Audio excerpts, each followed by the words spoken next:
वशीकरण कितना भयानक हो सकता है, शायद आपको ये आइडिया तक नहीं होगा। बहुत सारे ऐसे इंसिडेंट्स होते हैं जिसमें वशीकरण का इस्तेमाल होता है, लेकिन बहुत कम लोग इसके बारे में बात करते हैं। और ज़्यादातर वशीकरण का यूज़ होता है प्यार मोहब्बत में, जहाँ पे लड़की कभी लड़के पे कर देती है तो कभी लड़का लड़की पे कर देता है। और इसके बहुत सारे भयानक भयानक तरीके हैं, लेकिन आज जिस तरीके की हम बात करने वाले हैं वो बहुत ज़्यादा आजकल लड़कियां इस्तेमाल कर रही हैं। और क्या आपको पता है, वशीकरण जीते जी तो इंसान पे रहता ही है, लेकिन शायद मरने के बाद भी उसका पीछा नहीं छोड़ता। अगर आपको ये बातें सिर्फ मजाक लग रही हैं तो आज का इंसिडेंट आप ही के लिए है, जो कि है दिल्ली से। तो चलिए शुरू करते हैं।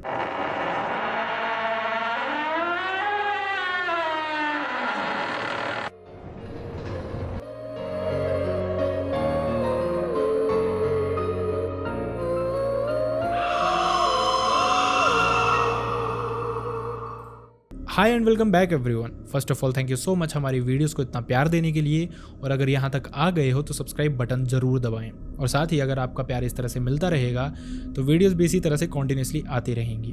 अब बढ़ते हैं इंसिडेंट की तरफ। तो जैसा मैंने आपको बताया, ये इंसिडेंट है दिल्ली का, और ये हमारे साथ शेयर किया सुमित नाम के एक इंसान ने। सुमित ने बताया कि ये इंसिडेंट प्रिसाइजली 2023 का है। 2022 में सुमित की बीएड कंप्लीट हुई थी, जिसके बाद वो प्लान कर रहा था एक स्कूल ज्वाइन करने का, जहाँ पे उसकी हल्की फुल्की प्रैक्टिस भी हो जाए, थोड़ा एक्सपीरियंस भी मिल जाए और साथ ही वो थोड़ी सी अर्निंग भी करना शुरू कर दे। हालांकि वो अपना रिज्यूमे मिड में देता है, जब मैक्सिमम स्कूल्स के सेशन शुरू हो चुके थे, लेकिन उसकी किस्मत अच्छी थी। एक स्कूल था जिसको अगस्त के मंथ में मिड सेशन में एक टीचर की रिक्वायरमेंट होती है प्राइमरी सेक्शन के लिए। बेसिकली ये जो स्कूल था ये मिडिल स्कूल था, 8th क्लास तक था, और उनको एक रिक्वायरमेंट थी 5th क्लास तक के बच्चों को टीच करने के लिए एक मेल टीचर की। जैसे ही ये नोटिफिकेशन सुमित के पास पहुंचती है, वो स्कूल में पहुंचता है, वहाँ पे इंटरव्यू होता है और सब कुछ बहुत अच्छा जाता है। इवेंचुअली सुमित की सिलेक्शन भी हो जाती है, जिसके बाद वो मिड सेशन में ही इस स्कूल में जाना शुरू कर देता है। ये एक्सपीरियंस सुमित के लिए बहुत डिफरेंट था। पढ़ने से पढ़ाने का सफ़र बहुत डिफरेंट होता है, स्पेशली इनिशियली स्टेजेस में। जैसे जैसे वक्त आगे बढ़ता जा रहा था, सुमित सीख रहा था कैसे बच्चों को टैकल करना है, कैसे टीचर्स के साथ बात करनी है और कैसे सब कुछ बहुत अच्छे से मैनेज करना है। इस नए एटमॉस्फेयर में सुमित बहुत अच्छे से ढल गया था। खैर, धीरे धीरे वक्त बीत रहा था, लेकिन कुछ चीज़ें अजीब अभी सुमित के साथ होनी बाकी थी, जिसके बारे में शायद उसको आइडिया तक नहीं था। शुरू में कुछ मंथ्स सुमित के लिए बहुत अच्छे थे, लेकिन उसके बाद उनके स्कूल में कुछ चेंज आता है। और वो जो चेंज आया था वो आया था उनके स्कूल की प्रिंसिपल की लाइफ में। एक्चुअल में उसकी स्कूल की प्रिंसिपल का नाम था राधिका, और उसकी अपनी शादी को लेके कुछ कन्फ्लिक्ट चल रहे थे अपने हस्बैंड से। धीरे धीरे टाइम के साथ ये कन्फ्लिक्ट बढ़ते जाते हैं और दिसंबर में इवेंचुअली उनका डिवोर्स हो जाता है। ये अभी भी 2022 ही चल रहा था। सुमित को ज्वाइन किया अभी सिर्फ और सिर्फ 3 से 4 महीने ही हुए थे। खैर, अभी तक चीज़ें काफ़ी हद तक सॉर्टेड ही थी। स्कूल का एटमॉस्फेयर थोड़ा सा चेंज होने लगा था, लेकिन किसी को भी प्रिंसिपल को देख के इवेंचुअली ऐसा नहीं लग रहा था कि उसका डिवोर्स हुआ है रिसेंटली। ऐसा लगता था कि she is very happy with this all. खैर, वक्त बीतता है, लेकिन इस वक्त के साथ साथ सुमित कुछ नोटिस करना शुरू कर देता है। वो नोटिस करता है कि जो प्रिंसिपल उनकी थी, जिसका नाम राधिका था, वो सुमित की तरफ शायद अट्रैक्टेड थी। उसको देखने का वे, उससे बात करने का वे सुमित को बिल्कुल भी पसंद नहीं था, और सुमित समझ गया था कि उसके इंटेंशंस शायद सुमित को लेके ठीक नहीं थे। हालांकि सुमित ने पहली बार ऐसी कोई ऑर्गेनाइजेशन ज्वाइन की थी, लेकिन वो 24 साल का हो गया था। वो जानता था कि लोगों से किस तरह से डील करना है, और साथ ही लोगों के हाव भाव से वो ये भी समझ लेता था कि आखिरकार इनके दिल में क्या चल रहा है। और वो कोशिश करता था इस लेडी से ज़्यादा दूरी बना के रखने की। लेकिन इवेंचुअली वो इस स्कूल की हेड थी, और जब भी वो सुमित को बुलाती थी, सुमित को इवेंचुअली जाना ही पड़ता था, क्योंकि वो प्रिंसिपल थी और उसके सारे राइट्स थे किसी भी टीचर को किसी भी समय अपने ऑफिस में बुलाने के। सुमित जैसे वहाँ पे पहुँचता था, वो मोस्टली अकेला ही होता था, और वो देख लेता था कि प्रिंसिपल को उससे इवेंचुअली कोई काम नहीं है। इट जस्ट कि वो उससे सिर्फ बात करना चाहती है, उसके साथ टाइम स्पेंड करना चाहती है। धीरे धीरे ये सब कुछ बढ़ता जा रहा था, और सुमित को हमेशा तब बुरा लगता था जब भी वो उसको अकेले बुला लेती थी। लेकिन इस स्कूल की सैलरी अच्छी थी, और पैसा हर इंसान को झुका देता है, स्पेशली तब जब वो पहली बार कोई कमाना शुरू करता है। खैर, इसी सब के बीच में ये सेशन निकल जाता है। अगला सेशन शुरू होता है और सब कुछ उसी तरह से शुरू होता है, लेकिन जो राधिका के इंटेंशंस थे सुमित को लेके वो अभी तक बदले नहीं थे। सुमित इस चीज़ से थोड़ा डिस्टर्ब्ड तो था, लेकिन अभी ये सेशन शुरू हो गया था। अब उसको सेशन शुरू होने के बाद कहीं जॉब मिलनी भी नहीं थी और फाइनेंशियल स्टेबिलिटी उसकी लाइफ में बहुत मुश्किल से आई थी। शुरू में जब इंसान अर्न करना शुरू करता है तो उसके बाद there is no going back. कभी भी इंसान बिना अर्न किए रह नहीं सकता, और सुमित भी ऐसी ही स्टेज पे था, इसीलिए उसने सब कुछ कंटिन्यू किया हुआ था। लेकिन अब इवेंचुअली जब उसको राधिका बुलाती थी अपने ऑफिस में, तो कभी कभार वो उसको टच भी कर लेती थी। जैसे कभी कभार बात करते करते वो उसके पीछे आ जाती थी, घूमते घूमते उसके शोल्डर पे, उसके बाहों पे हाथ वो फेरना शुरू कर देती थी, जो कि सुमित को काफ़ी हद तक ऑड ही लगता था, लेकिन वो चाह के भी कुछ बोल नहीं पाता था। कभी वो अपने आप को झटकता था तो कभी इस तरह से वो नज़रें उसकी तरफ फेरता था जैसे he is not liking it, लेकिन ऐसा लगता था राधिका पे इसका कोई असर नहीं हो रहा है। राधिका एक 45 ईयर्स की मैच्योर लेडी थी और वो जानती थी कि वो एक 24 साल के लड़के को किस हद तक मैनिपुलेट कर सकती है, किस हद तक ट्रिगर कर सकती है और किस हद तक उसको टच कर सकती है कि वो इसके बारे में कंप्लेंट ना करे या फिर उसको चीज़ें अच्छे से समझ नहीं आए। लेकिन सुमित भी मैच्योर था काफ़ी, और वो समझ पा रहा था कि राधिका के इंटेंशंस किस तरह के हैं, लेकिन उसने अपनी तरफ से राधिका के इन इंटेंशंस में बिल्कुल भी हवा नहीं दी। वो अपनी तरफ से हमेशा बैक ऑफ ही करता था। खैर, इसी तरह से वक्त बीतता रहता है, कुछ मंथ्स और निकलते हैं और धीरे धीरे सुमित की परेशानियां भी बढ़ रही थी, लेकिन अभी तक वो ये सब कुछ बेयर ही कर रहा था। लेकिन जैसे ही नवंबर का मंथ आता है, इस मंथ में राधिका का बर्थडे भी था, और इसी बर्थडे के चलते राधिका ने एक पार्टी रखी थी अपने स्कूल में ही। जैसा हमें सुमित ने बताया, उनके स्कूल का स्ट्रक्चर थोड़ा इस तरह से था कि सबसे पहले एंट्री करते ही रिसेप्शन था, और इस रिसेप्शन में ही वेटिंग एरिया था और उसके साथ ही अटैच था प्रिंसिपल का रूम। तो ये जो वेटिंग एरिया था या फिर रिसेप्शन था, इसमें कंबाइनली सारे टीचर गैदर होते हैं और जो उनके काम करने वाले लोग थे उनको भी वहीं बैठाया जाता है। राधिका कहती है कि इट्स हर डे, तो वही सर्व करेगी सबको सब कुछ और वही अपने हिसाब से चीज़ें देगी। इसमें राधिका ने कुछ स्वीट्स मंगवाए थे, कुछ स्नैक्स मंगवाए थे और कुछ ड्रिंक्स थी, कोल्ड ड्रिंक वगैरह, मतलब इस तरह की ड्रिंक्स थी। तो राधिका ने खुद ही सबको सर्व करना शुरू किया।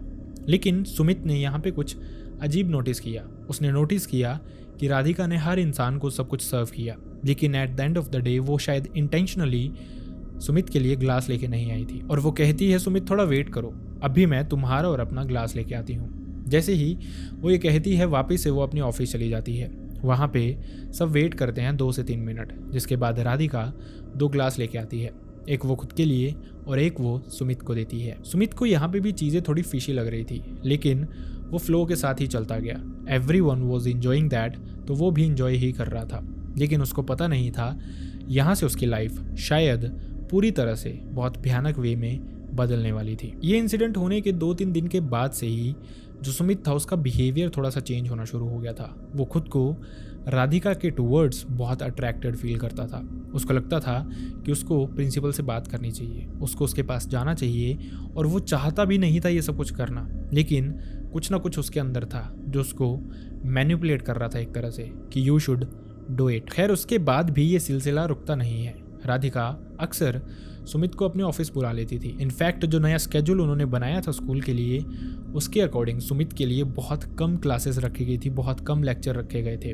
और जब भी वो फ्री होता था, ना वो अपने किसी कलीग के साथ बैठता था, ना वो किसी गेम्स वगैरह में पार्टिसिपेट करता था, और ना ही वो बच्चों में ध्यान देता था। वो most of the times principal के रूम में ही रहता था। देयर इज़ समथिंग हर टीचर को आइडिया होना शुरू हो गया था, और ये अब सुमित भी इंजॉय करना शुरू कर चुका था। मतलब जो सुमित पहले टलता था अपनी प्रिंसिपल के कमरे में जाने के लिए, वो अब खुश रहता था। इनफैक्ट उसको खुद भी एक्साइटमेंट होती थी कि कब राधिका उसको बुलाएगी और वो उसके कमरे में चला जाएगा। और धीरे धीरे चीज़ें इसी तरह से बिल्ड हो रही थी। 2024 के शुरू का जब टाइम आता है, तब ये चीज़ें एक नया मोड़ लेती हैं। जो राधिका थी उसको बेसिकली जो स्कूल के ऑनर्स थे, उन्होंने ही स्कूल का ही एक गेस्ट हाउस दिया हुआ था, जो कि स्कूल के बाहर था, जहाँ पे किसी की सिक्योरिटी नहीं थी, किसी की रोक टोक नहीं थी और किसी का फालतू आना जाना नहीं था। सिर्फ और सिर्फ राधिका उसमें रहती थी। अब राधिका ने सुमित को वहाँ पे इनवाइट किया फॉर नाइट स्टे। सुमित भी चाह के भी मना नहीं कर पाया। उसका कोई इनर पार्ट था जो शायद उसको रोक रहा था, लेकिन शायद उस पर कोई चीज़ हावी हो गई थी जो कि उसको जाने के लिए मजबूर कर रही थी। सुमित भी ये सुनते ही एक्साइटेड हो जाता है। सैटरडे नाइट का ये प्लान था।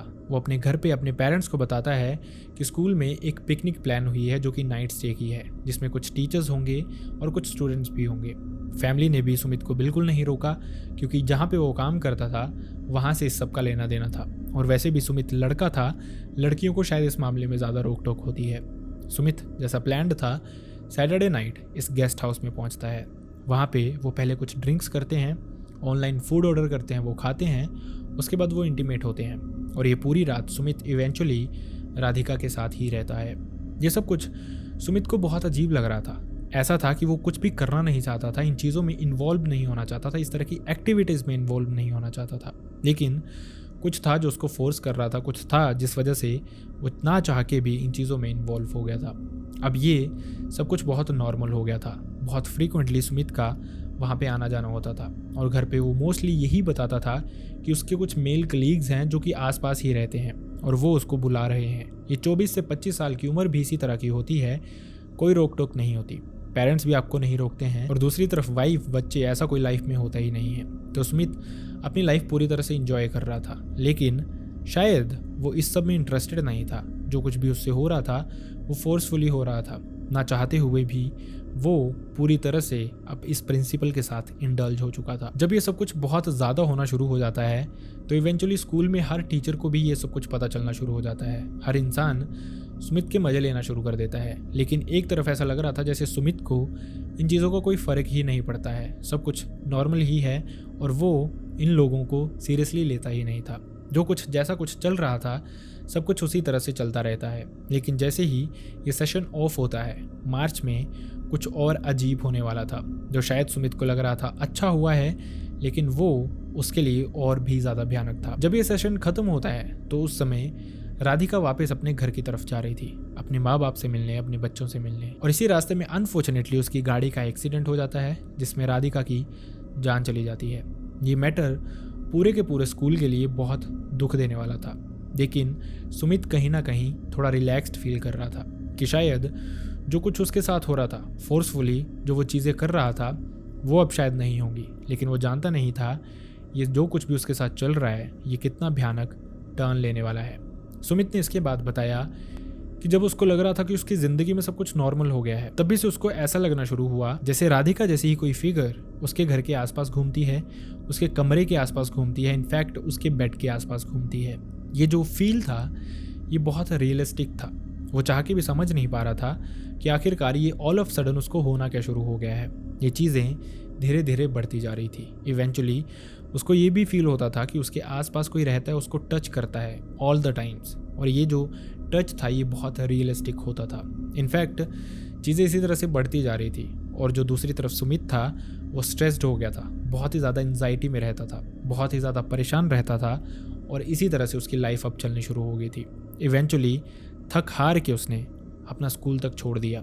अब वो अपने घर पे ही रहता था। घर पे उसने ये बताया कि ही नीड सम टाइम, उसको कुछ प्रिपेयर करना है आगे के लिए, आगे का अपना प्लान करना है, किस तरह से उसको आगे प्रोसीड करना है। फैमिली भी इस चीज़ में इंटरफेयर नहीं करती है क्योंकि सुमित के पास अभी टाइम था। लेकिन क्या सच में उसके पास टाइम था या फिर जो उसके साथ हो रहा था वो उसको ख़त्म करने वाला था। अब जब फिजिकल फॉर्म में राधिका उसकी लाइफ से चली गई थी तो वो एक भूत प्रेत या फिर इस तरह से उसको दिखना शुरू हो गई थी। उसकी प्रेजेंस उसको हमेशा ही अपने घर में, अपने सराउंडिंग लगती रहती थी। इनफैक्ट रात को उसको सपनों में भी राधिका आनी शुरू हो गई थी। कभी कभार उसको इतने भयानक सपने आते थे जिसमें उसको इनिशियली तो राधिका ही दिखती थी, लेकिन धीरे धीरे उसके फेस पे कट लगने शुरू होते थे और ऐसा लगता था उसके फेस के अंदर से कोई डीमन निकल के बाहर आ रहा है और जो उसको कह रहा है कि मैं यहाँ पे अकेली हूँ और मुझे तुम चाहिए, मैं तुम्हें लेके ही जाऊँगी। और इसको सुनते ही झटके से सुमित की नींद खुल जाती थी। वो इवेंचुअली उठ के बेड पे बैठ जाता था, लेकिन उसके सराउंडिंग उसको तब कुछ फील नहीं होता था। जैसे ही थोड़ा टाइम और निकलता था उसको फिर से यही सब कुछ होने लग पड़ता था। किसी का घूमना आसपास, सोए सोए किसी का टच, ये सब कुछ हो रहा था उसके पास। और टाइम के साथ साथ सुमित बहुत परेशान, बहुत वीक होता जा रहा था, जो कि अब क्लियरली सामने दिखना भी शुरू हो गया था। उसने अपनी फैमिली को थक हार के कुछ चीज़ें बताई कि उसको लगता है शायद उस पर किसी भूत प्रेत का साया है और वो बहुत परेशान रहता है। इस ड्यूरिंग जब उसकी फैमिली भी उसको देखती थी तो सुमित ना अपने कमरे पे चेयर पे बैठा होता था, ना ही बेड पे बैठा होता था। वो एक कोने में ज़मीन पे ही बैठा रहता था और ऐसा लगता था कि वो दिन में भी किसी चीज़ से डर रहा है। फैमिली समझ गई थी कि सच में जो कुछ भी ये कह रहा है वो सच है और उनको किसी ना किसी को ज़रूर दिखाना चाहिए सुमित को। जिसके बाद उनके बहुत सारे चक्कर लगने शुरू हो गए बाबाओं के, तांत्रिकों के। लेकिन इस तरह का जिस भी फैमिली के साथ, जिस भी इंसान के साथ होता है, उनको बहुत सारे पैसे खर्च करने पड़ते हैं पहले ढोंगी तांत्रिक बाबाओं के पास, तब जाके उनको कहीं कोई अच्छा इंसान दिखता है, सच्चा इंसान दिखता है जो सच में उनकी हेल्प करता है। इसी तरह से सुमित की फैमिली के साथ भी हो रहा था। उनको बहुत सारे बाबा मिले, बहुत सारे तांत्रिक मिले, जहाँ पे कोई 11 दिन का परहेज़, कोई 21 दिन का परहेज़, कहीं मांस, दारू, ये सब कुछ चीज़ों का यूज़ हुआ, लेकिन कहीं भी सुमित पे कोई असर ही नहीं पड़ रहा था। ऐसा लग रहा था सुमित पे कुछ बहुत भयानक हुआ है। लेकिन शायद जो सुमित के अच्छे कर्म थे वो अब सुमित को फेवर करने वाले थे। जिस तरह से वो अपने रास्ते पे सच्चा था, उससे फोर्सफुली कुछ करवाया जा रहा था, लेकिन उसने इंटेंशनली कुछ नहीं किया था। शायद भगवान भी उसका साथ देना चाहते थे। धीरे धीरे जब उसको सब कुछ बहुत अजीब लगना शुरू हो गया था, तो इवेंचुअली उसने अपने पापा से सब कुछ शेयर किया कि किस तरह से उसको लगता है कि उसके साथ कोई रात को सोता है, उसके साथ उठता है, बैठता है। इसके बाद की सारी बातें उसके पापा ने खुद ही समझ ली कि इसके साथ सच में कोई पिशाचनी, कोई भूत प्रेत या फिर कोई फीमेल आत्मा है जो अटैच्ड हो गई है और जिसका इससे दूर जाना बहुत ज़रूरी है, अदरवाइज सुमित को बहुत हार्म हो सकता है। जिसके बाद वो कुछ और तांत्रिक बाबाओं की तलाश में जुट जाते हैं। लेकिन इसी बीच उनको एक लेडी के बारे में पता चलता है जो कि इस तरह के हाई प्रोफाइल इंसिडेंट्स कवर किया करती थी। मतलब जो किसी बड़ी फैमिली के साथ, बड़ी सोसाइटी में ऐसा कुछ हो रहा है तो उस तरह की चीज़ें वो देखते थे, और किसी पे भी कोई भूत प्रेत, ब्लैक मैजिक, किसी भी तरह की चीज़ हावी हो तो उनको ही वो दूर करते थे। सुमित के डैड ने भी उन्हीं से कॉन्टैक्ट किया। बेसिकली वो हर इंसान के घर पे आके ही उनका इलाज करते थे। इसी तरह से ये लेडी सुमित के घर पे पहुंचती है। सुमित की फैमिली ने डिसाइड किया था कि वो खुद से उनको कुछ नहीं बताएंगे कि कौन इंसान हम तीनों में से पोजेस्ड है, और वो देखेंगे अगर उनको कुछ समझ आएगा तभी हम प्रोसीड करेंगे, नहीं तो आज का सेशन लेके उनको उनकी फ़ीस देके वापस भेज देंगे। जैसे ही वो लेडी उनके घर के अंदर आती है, तीनों हस्बैंड, वाइफ और बेटा वहाँ पे बैठे हुए थे। ये लेडी आते ही सुमित के सर पे हाथ रखती है, थोड़ी देर ध्यान लगाती है और आंखें खोलते ही सुमित को कहती है, क्या हुआ, मरने के बाद भी पीछा नहीं छोड़ रही। ये सुनते ही सुमित की आंखें खुली की खुली रह गई थी कि आखिरकार कैसे उस लेडी ने बिल्कुल सही गैस किया था जो कुछ उसके साथ हो रहा था। सुमित जो शायद पहले इन चीज़ों पे यकीन नहीं करता था, तो सबसे पहले तो जब उस पर वशीकरण जैसी चीज़ हुई थी तब उसको यकीन हो गया था, जो अभी शायद वो जानता नहीं था, उसको ये भूत प्रेत लग रहा था। और अब जब इस लेडी ने क्लियरली सब कुछ उसको बता दिया था तब उसको इन चीज़ों पे यकीन हो गया था और वो बहुत बुरी तरह से कांपना शुरू कर चुका था। इसके बाद उसके पेरेंट्स भी समझ गए कि ये लेडी सच में कुछ जानती है और ये लेडी सच में सुमित को ठीक कर देगी। जिसके बाद वो उनके घर पे घूमना शुरू कर देती है, सुमित के कमरे में जाती है, उनके घर के हर जगह का चक्कर लगाती है, वापस आके कहती है कि घर पे कोई ब्लैक मैजिक नहीं है, जो कुछ भी है इसी के साथ है, इसी पे हावी है। जिसके बाद वो फिर से सुमित को वहाँ पे बैठाती है, उसके सर पे हाथ रखती है, और जिसके बाद इवेंचुअली उसको सब कुछ पता चल जाता है। लेकिन वो नहीं चाहती थी सुमित की फैमिली के सामने सब कुछ बताना, जिसके चलते वो उसके पेरेंट्स को अलग कमरे में भेजती है, वापस सुमित के साथ बैठती है और उसको वो सब कुछ बताती है कि तुझ पे वशीकरण किया गया है, और वशीकरण पीरियड्स ब्लड को मिला के किया गया है। असल में जो औरत थी यानी कि राधिका, वो खुद भी ब्लैक मैजिक जानती थी। इस लेडी ने बताया कि वो शैतान की पूजा ही करती थी और यही उसके हस्बैंड को भी पता चला था, जिस वजह से उसने उसको डिवोर्स दे दिया था। और जब अब राधिका ने उस शैतान की पूजा कर करके ही सुमित पे वशीकरण कर लिया था, तो वो इवेंचुअली उसकी पूजा करना भूल ही गई थी, जिस वजह से ये एक्सीडेंट वाला सिनेरियो भी उसके साथ हुआ, जिसमें उसका ड्राइवर बिल्कुल सेफ था लेकिन राधिका की जान जा चुकी थी। और ड्राइवर ने भी इसी तरह से बताया, उसको ऐसा लगा जैसे गाड़ी को किसी ने उठा के ही फेंक दिया हो। इस तरह का ये इंसिडेंट उनके साथ हुआ था। अब सारे डॉट्स को सुमित ने कनेक्ट करना शुरू कर दिया जब वो समझ गया कि ये जो वशीकरण हुआ था ये उसके बर्थडे वाले दिन ही हुआ था। शायद वो जो ड्रिंक लेके आई थी उसी में उसने कुछ मिलाया था, जिसके बाद से ही सुमित के साथ चीज़ें बहुत बुरी तरह से बदल गई थी। ये सब कुछ सुमित को बताने के बाद इस लेडी ने सुमित की फैमिली को भी बाहर बुलाया, जिसको उन्होंने बताया कि सुमित को मैंने बता दिया कि आखिरकार रीज़न क्या है, किसी लेडी ने उस पर कुछ कर दिया था। लेकिन अब सवाल ये था कि इसका सोल्यूशन क्या था। जिसने किया था वो तो शायद जा चुकी थी, लेकिन उसकी जो सोल थी, उसकी जो आत्मा थी, वो अभी भी सुमित के साथ ही अटैच्ड थी। जो वशीकरण उसने सुमित पे किया था उस वजह से वो चाह के भी जा ही नहीं पा रही थी, उसको मुक्ति मिल ही नहीं रही थी। एंड इवेंचुअली उसका प्लान भी यही था सुमित को अपने साथ ही लेके जाना, सो दैट वो इस दुनिया को हमेशा के लिए अलविदा कह सके, दोनों को साथ में ही मुक्ति मिले। लेकिन सुमित को अभी जीना था और इस लेडी का यही काम था। इस लेडी ने घर वालों से एक पानी की बोतल मंगवाई जिसमें उसने अपने बैग से कुछ लिक्विड निकाला, जिसकी 2 से 3 ड्रॉप्स उसमें डाली। फिर उसमें अपनी इंडेक्स फिंगर डाली और थोड़ी देर कुछ मंत्र पढ़ना शुरू किए। उसके बाद ये बोतल उसने सुमित को हैंड ओवर कर दी, ये कहते हुए कि ये सारी की सारी बोतल एक बारी में ख़त्म करो। सुमित ने वहाँ बैठे बैठे ही ये सारा पानी पिया, जिसके थोड़ी ही देर बाद उसको एक वॉमिट हुई। और ये जो वॉमिट थी ये बिल्कुल रेड कलर की ही थी, जो कि क्लियरली समझ आ रहा था शायद जो चीज़ उसको पिलाई गई थी, खिलाई गई थी, वही चीज़ निकल गई थी। ये वॉमिट होते ही सुमित बहुत लाइट फील कर रहा था। उसको लग रहा था शायद उसकी चेस्ट से कोई बोझ निकल गया है। और साथ ही इसके बाद इस लेडी ने उनको बताया कि सुमित अब ठीक हो गया है, थोड़ा टाइम लगेगा मेंटली भी इसको ठीक होने में। और इसके बाद भी सुमित 10 से 12 दिन अपने पेरेंट्स के साथ ही सोया, जिसके बाद उसको चीज़ें धीरे धीरे नॉर्मल लगनी शुरू हुई। और अब जब इस इंसिडेंट को लगभग 1.5 से 2 साल हो गए हैं, सुमित बहुत बेटर फील करता है, अच्छा फील करता है और उसके साथ सब कुछ ठीक है। लेकिन एक लाइफ लेसन है जो कि ये इंसिडेंट हमें दे के जाता है कि कोई भी इंसान अगर आपको सस्पिशियस लगता है, किसी भी इंसान की इंटेंशन अगर आपको आपके टुवर्ड्स अच्छे नहीं लगते हैं, तो बेटर आप जितनी दूरी उनसे बना के रखें उतनी दूरी बनाएं। नहीं तो हो सकता है आपको भी लगभग 1 साल सुमित की तरह सफ़र करना पड़े।